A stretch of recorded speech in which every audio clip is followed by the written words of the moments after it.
Pagdaan ng mga motorsiklo na may maiingin na tambutsyo, istorbo raw sa klase sa ilang paaralan sa Calasiao, Pangasinan.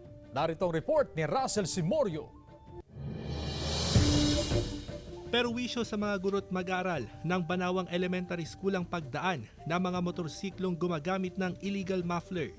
Malapit lang sa kalsada ang paaralan, kaya naiistorbo raw sa klase ang mga bata tuwing may dumadaan na motorsiklong may maingay na tambutsyo. Especially yung mga nandun, yung kindergarten namin. Yeah, pero hindi po namin maiiwasan dahil highway, parang highway na rin po itong Banawang. Dami pong dumadaan. Yun din po yung isang factor. Makikipag-ugnayan daw ang pamunuan ng paaralan sa mga opisyal ng barangay para marisulba ang problema. Kakausapin po namin yung barangay council para mag-slow down sila. Actually, meron na rin kaming mga signboards doon na mag-slow down sila para at least hindi masyado mabilis. Ayon sa Calasiao Police, walang ligtas sa checkpoint ang mga motorsiklong modified ng tambutsyo.